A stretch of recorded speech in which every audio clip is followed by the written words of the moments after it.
Hello दोस्तों, कैसे हो आप सब। आशा करता हूँ कि सब अच्छे होंगे। तो चलिए आइए शुरू करते हैं आज की क्लास। और आज की जो हमारी क्लास रहने वाली है ये यूटेट पेपर 2 एसएसटी से रहने वाली है। और इस क्लास में हम यूटेट पेपर सेकंड के लिए मॉक टेस्ट नंबर 19 करने वाले हैं। और साथ में इससे पहले हम 18 मॉक टेस्ट कर चुके हैं और साथ में 2 मैराथन क्लास कर चुके हैं। उसी क्रम में आज की जो ये क्लास है मॉक टेस्ट नंबर 19 रहने वाली है या प्रैक्टिस सेट नंबर 19 रहने वाली है। ठीक है, तो साथियों क्लास को शुरू करने से पहले अगर आपने अभी तक हमारा नोट्स नहीं लिया है और लेना चाहते हैं तो उसकी फीस अब कम हो गई है। तो आप हमारे व्हाट्सएप नंबर 98089366 और 34 पर आप हमें क्या कर सकते हैं, मैसेज कर सकते हैं। अगर आपने नहीं लिया है और लेना चाहते हैं तो उसकी फीस साथियों 250 से कितनी कर दी गई है, 150 रुपए कर दी गई है। 150 में आपको क्या क्या मिलेगा, कंप्लीट एसएसटी मिलेगा और साथ में प्लस सीडीपी भी मिलेगा और साथ में आपको हिंदी पेडालॉजी और हिंदी ग्रामर भी मिलने वाला है। तो आपको ये 3 नोट्स मात्र कितने में मिलने वाले हैं, 150 रुपए में मिलने वाले हैं। अगर आपने नहीं लिया और लेना चाहते हैं तो उसके लिए आप हमारे व्हाट्सएप नंबर 980893 पर क्या कर सकते हैं, मैसेज कर सकते हैं। तो चलिए बढ़ते हैं साथियों आज के पहले प्रश्न की ओर। पहला प्रश्न है कि किस इतिहासकार ने भारतीय इतिहास को हिंदू, मुसलमान और ब्रिटिश 3 कालों में बांटा। पहला दिया गया है कि अल मसूदी और दूसरा है फाइयान और तीसरा है ह्यूनसांग और चौथा है जेम्स मिल। तो साथियों अगर हम बात करें इस प्रश्न के सही उत्तर की तो सही उत्तर क्या हो जाएगा, जेम्स मिल हो जाएगा। जेम्स मिल ने क्या किया, भारतीय इतिहास को 3 कालों में बांटा, हिंदू, मुसलमान और ब्रिटिश 3 कालों में बांटा। अब यहां से अगला प्रश्न किस प्रकार से पूछा जा सकता है, तो जो जेम्स मिल है, जेम्स मिल ने एक किताब लिखी ब्रिटिश भारत का इतिहास। ठीक है, ब्रिटिश भारत का इतिहास किसकी किताब है या पुस्तक है, यह भी प्रश्न पूछा गया है। तो ब्रिटिश भारत की जो किताब है वो किसने लिखी, जेम्स मिल ने लिखी। एक प्रश्न ये पूछा जाएगा। अगला प्रश्न यहां से ये पूछा जा सकता है कि जो ह्यूनसांग है, ह्यूनसांग किसके शासनकाल में भारत में आए, तो हर्षवर्धन के शासनकाल में कहां आए, हर्षवर्धन। ठीक है, हर्षवर्धन के शासनकाल में ह्यूनसांग भारत आए और ये चीनी यात्री थे। ठीक है, और इसी प्रकार से अगर हम बात करें फाइयान तो ये चंद्रगुप्त द्वितीय, चंद्रगुप्त, ठीक है, चंद्रगुप्त द्वितीय के शासन काल में ये भारत आए थे। ठीक है, और ये भी चीनी यात्री थे। ठीक है, तो चलिए बढ़ते साथियों अगले प्रश्न की ओर। और यहां से आपको 4 प्रकार से प्रश्न पूछे जा सकते हैं। पहला ये पूछा जा सकता है कि फाइयान किसके शासन काल में भारत आए, चंद्रगुप्त द्वितीय के। और अगला पूछा जा सकता है, पूछे भी गए हैं यहां से प्रश्न। ठीक है, और अगला पूछा जा सकता है कि ह्यूनसांग किसके शासन काल में भारत आए थे, तो हर्षवर्धन के। और इसी प्रकार से अगर हम बात करें जेम्स मिल, तो जेम्स मिल की एक किताब है ब्रिटिश भारत का इतिहास, ये किसकी किताब है, तो ये भी प्रश्न पूछा जा सकता है, जेम्स मिल की है। और साथ में ये तो प्रश्न है ही, यहां से भी पूछा जा सकता है। चलिए बढ़ते हैं साथियों अगले प्रश्नों की ओर। अगला जो साथियों प्रश्न रहने वाला है प्रश्न नंबर 2, आइए समझते हैं। प्रश्न नंबर 2 है कि किस इतिहासकार ने संस्कृत किसी विशेष क्षेत्र की भाषा नहीं है, यह प्राचीन भाषा है जिसे केवल ब्राह्मण जानते हैं, आम जनता नहीं। किस इतिहासकार ने कहा है कि जो संस्कृत है, संस्कृत को सिर्फ क्या जानते हैं, ब्राह्मण जानते हैं और आम जनता नहीं जानती है। यह भी प्रश्न पूछा जा सकता है। और साथ में यह भी प्रश्न पूछा जा सकता है कि किस इतिहासकार ने कहा कि जो संस्कृत है, संस्कृत क्या नहीं है, किसी क्षेत्र विशेष की भाषा नहीं है, बल्कि ये क्या है, प्राचीन भाषा है। यहां से भी प्रश्न पूछा जा सकता है। ठीक है, तो साथियों अगर हम बात करें इस प्रश्न का सही उत्तर क्या हो जाएगा, अमीर खुसरो और बाणभट्ट और कालिदास और इनमें से कोई नहीं। तो साथियों इस प्रश्न का सही उत्तर क्या हो जाएगा, अमीर खुसरो ने कहा कि जो संस्कृत है, संस्कृत किसी क्षेत्र विशेष की भाषा नहीं है, बल्कि ये क्या है, ये प्राचीन भाषा है जिसे केवल ब्राह्मण जानते हैं, आम जनता नहीं जानती है। और इसी प्रकार से अगर हम बात करें बाणभट्ट की, तो बाणभट्ट ने क्या लिखी है, हर्षचरित लिखी है, हर्षचरित। ठीक है, यह भी बहुत बार प्रश्न पूछा गया है कि हर्षचरित्र किसके द्वारा लिखी गई है, तो बाणभट्ट के द्वारा लिखी गई है। इसी प्रकार से अगर हम बात करें कालिदास, तो कालिदास ने अभिज्ञान शाकुंतलम। ठीक है, अभिज्ञान, ये भी प्रश्न पूछा गया कि जो अभिज्ञान शाकुंतलम नाटक है ये किसके द्वारा लिखा गया है, बहुत बार प्रश्न पूछा गया है। अगर आपने संस्कृत को क्या लिया है, लैंग्वेज फर्स्ट या लैंग्वेज सेकंड के रूप में लिया है, तो वहां से भी प्रश्न पूछा जाता है और साथ में एसएसटी में भी यहां से प्रश्न पूछा जाता है। तो अगर हम बात करें जो कालिदास है, कालिदास ने क्या लिखा, अभिज्ञान शाकुंतलम एक नाटक लिखा और उसमें राजा दुष्यंत और शकुंतला की प्रेम कहानी को दिखाया गया है या दर्शाया गया है। ठीक है, चलिए बढ़ते हैं आगे की ओर और यहां से भी साथियों आपको अलग अलग प्रकार से प्रश्न पूछे जा सकते हैं। बढ़ते हैं आगे की ओर। अब हम समझने वाले हैं प्रश्न नंबर 3 और प्रश्न नंबर 3 भी क्या है, इंपॉर्टेंट है। आइए समझते हैं।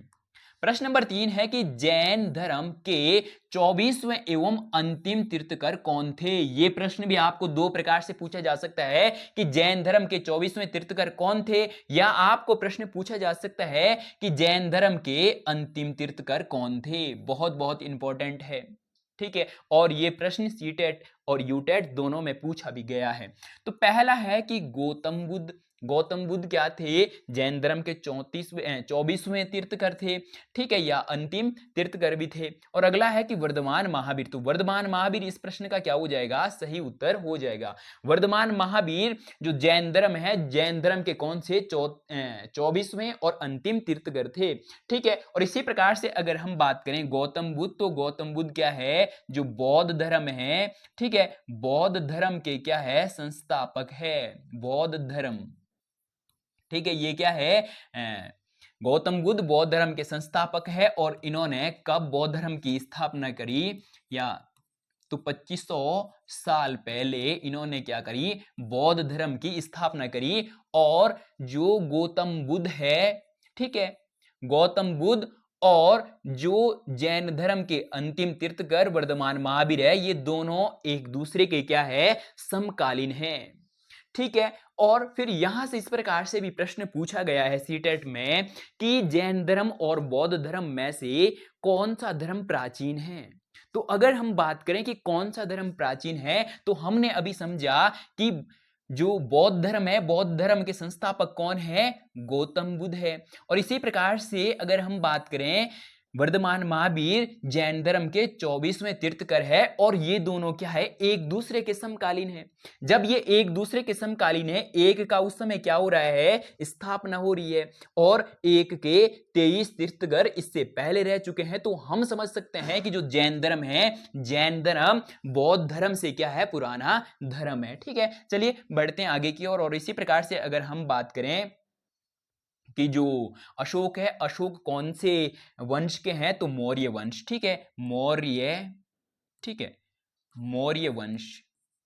अशोक कौन से धर्म कौन से वंश से है, तो मौर्य वंश से है, और मौर्य वंश के सबसे शक्तिशाली राजा थे। ठीक है, अगला प्रश्न है कि जैन शब्द का शाब्दिक अर्थ क्या है।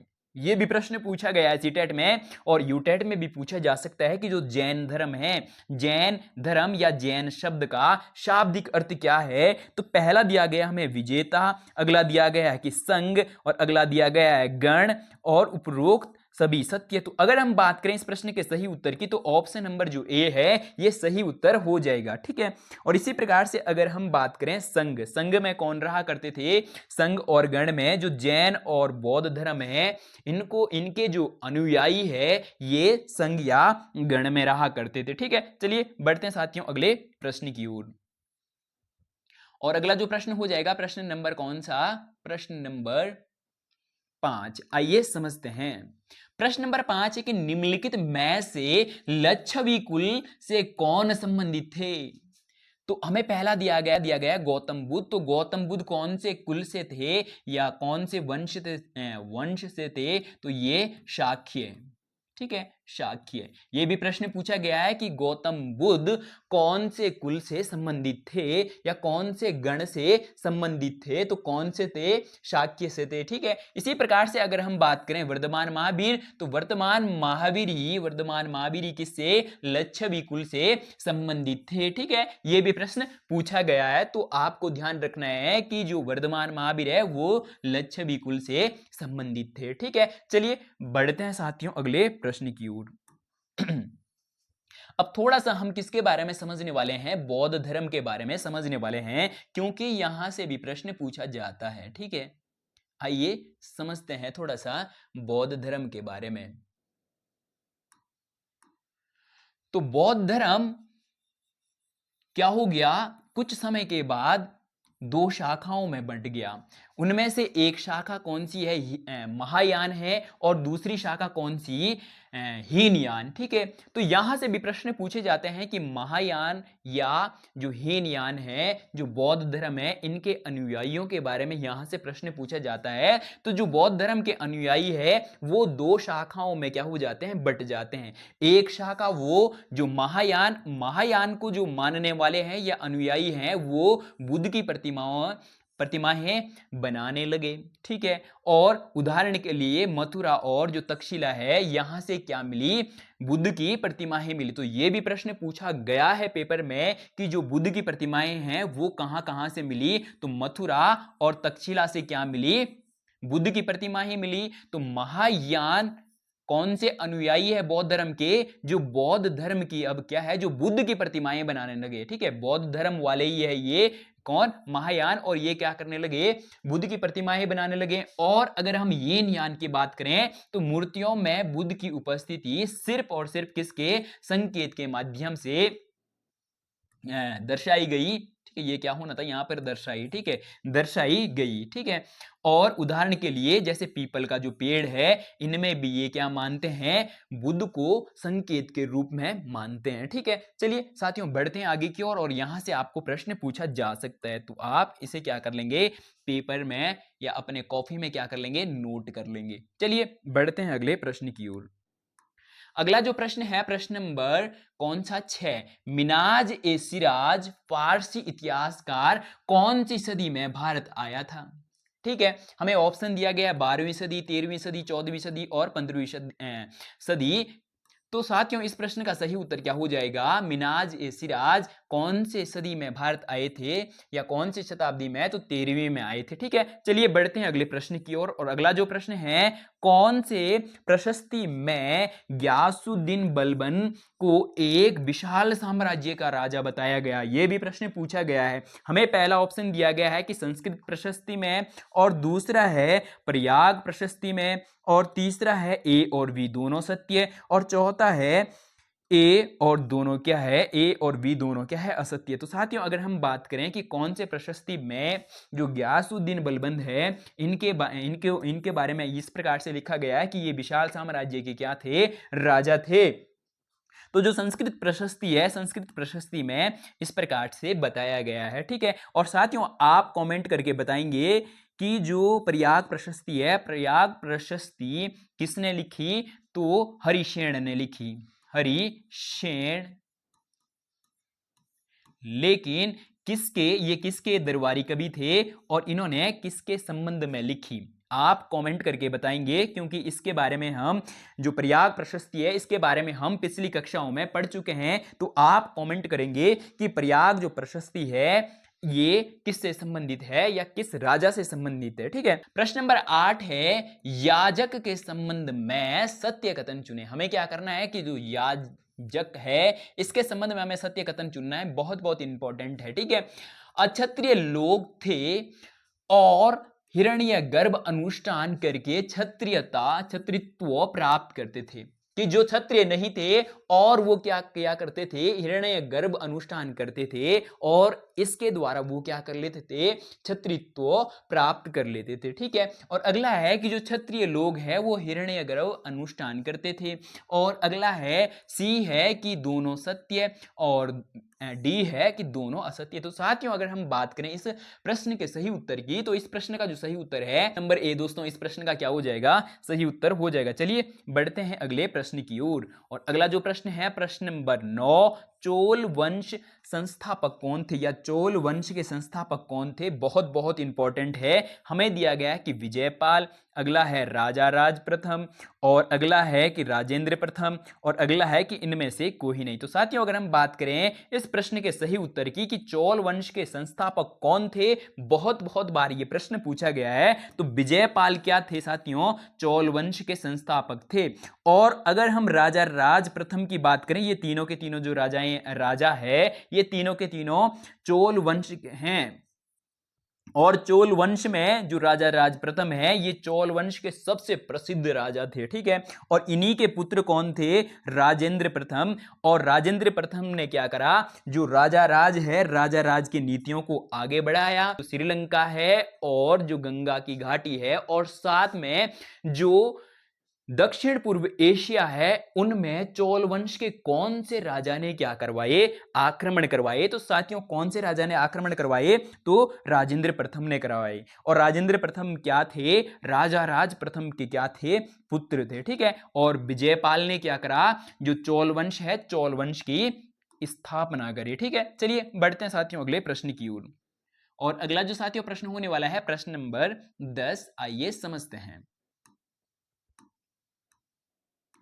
और प्रश्न नंबर जो 10 है, किताब अल हिंद किसकी रचना है, बहुत बहुत इंपॉर्टेंट है। कलहण की है या अलबरूनी की है या हरिशेन की है या किसकी है, मैगस्थनीज की है। तो साथियों अगर हम बात करें इस प्रश्न के सही उत्तर की, तो इस प्रश्न का जो सही उत्तर हो जाएगा वो ऑप्शन नंबर जो बी है वो सही उत्तर हो जाएगा कि किताब अल हिंद किसकी रचना है, तो अलबरूनी की है, ठीक है। और कलहण के बारे में हम इससे पहले जान चुके हैं, और साथ में हरिशेन के बारे में भी हम जान चुके, इंडिका मैगस्थनीज, ठीक है।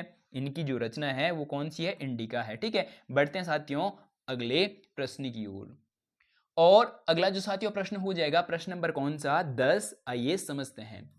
प्रश्न नंबर 10 है कि अभिलेखागार के संबंध में क्या करना है, हमें सत्य कथन की पहचान करनी है कि अभिलेखागार कौन से होते हैं, ठीक है।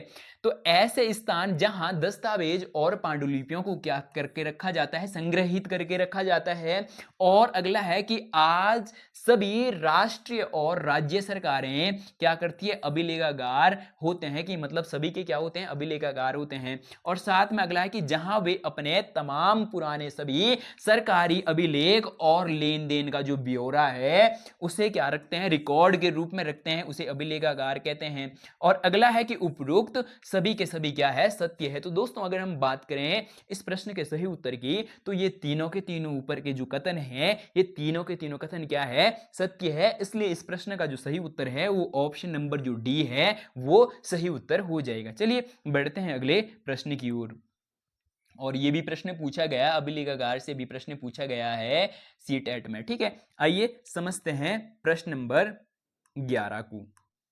साथियों प्रश्न नंबर 11 है कि अतीत में विदेशी शब्द किसे माना जाता था, यह भी बहुत बहुत इंपॉर्टेंट है, और यह प्रश्न भी पूछा गया है कि अतीत में विदेशी शब्द किसे माना जाता था या कहा जाता था, ठीक है। हमें क्या करना है, सत्य कथन की पहचान करनी है। तो पहला है कि ऐसा व्यक्ति जो भारत का ना होकर विदेशी, जो भारत का नहीं है उसे विदेशी कहा जाता था। तो आज तो हम वर्तमान समय में किसे विदेशी कहते हैं, जो भारत का नहीं है, भारत से दूसरे देश का है, ठीक है। भारत का ना होकर किसी दूसरे देश का है उसे आज हम विदेशी कहते हैं। लेकिन अगर हम बात करें कब की बात हो रही है, अतीत में, हम आज से कई सालों की या कहीं हजारों साल पहले की बात कर रहे हैं, तो उन्हें नहीं कहा जाता था। किसे कहा जाता था, आइए समझते हैं। पहला क्या हो जाएगा, गलत हो जाएगा, ठीक है। अगला है कि किसी गांव में आने जाने वाला कोई भी अनजान व्यक्ति, जो किसी गांव में आने जाने वाला क्या है, अनजान व्यक्ति है, चाहे वो किसी दूसरे पड़ोस के गांव का हो, ठीक है, उसे क्या कहा जाता था, जो अनजान है उसे ही क्या कहा जाता था, विदेशी कहा जाता था, ठीक है। और अगला है कि जो उस समाज या संस्कृति का अंग नहीं है, जो उस समाज या संस्कृति का अंग नहीं है उसे भी क्या कहा जाता था, विदेशी कहा जाता था, ठीक है।